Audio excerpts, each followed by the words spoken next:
Right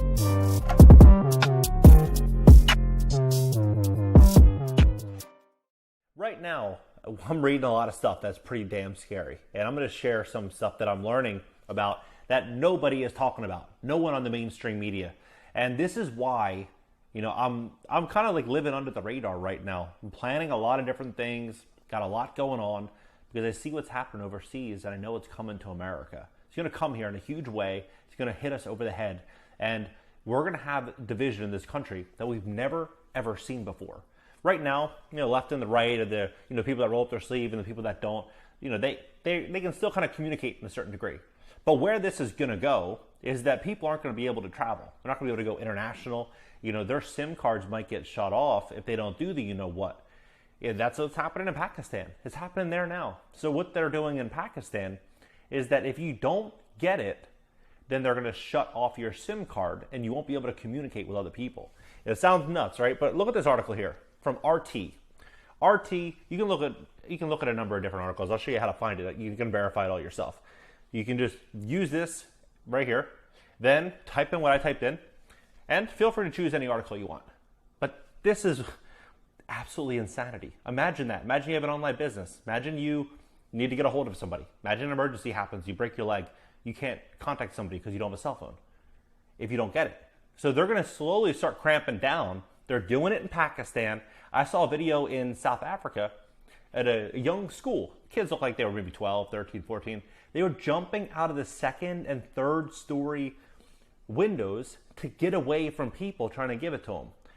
So it was nuts. They were screaming and crying. Like, I've never seen anything like that. But then I'm like, okay, well, maybe it's just there, that won't come here. But now Biden is proposing that we aren't going to be able to travel internationally if we don't get it. We won't be able to travel internationally. So basically, they're clamping us down like this. And so I ask myself, like, okay, what can I do about it? Really nothing. Like, I can't do anything really about it except plan for what I think is very likely to come.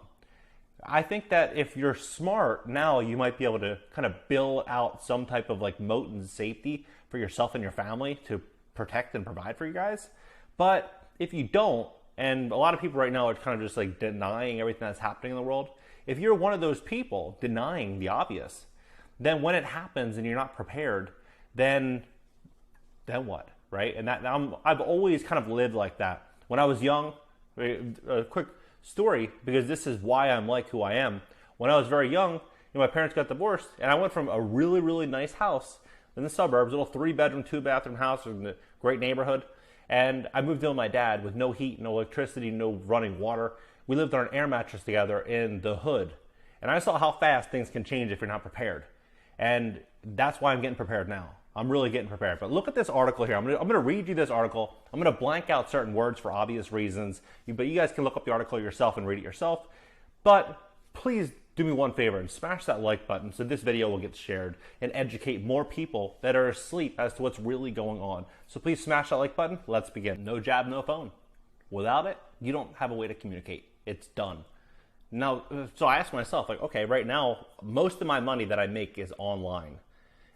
Whether with course sales, whether it be with YouTube or online, just commerce. That's how I'm making my money. But that's how a lot of people are now, either via Zoom or, working from home. All businesses now are based in the digital age. So I asked myself, okay, if this is happening in Pakistan, could it happen in Germany? Could it happen in Africa? Could it happen in America, Canada? We see what's happening in Canada. It's a nightmare over there. I ask myself, and I really start to think, like, I'm not going to rule it out entirely. But this is what it says. You're going to have your SIM card blocked. You're going to have the SIM card blocked. That's what the government says.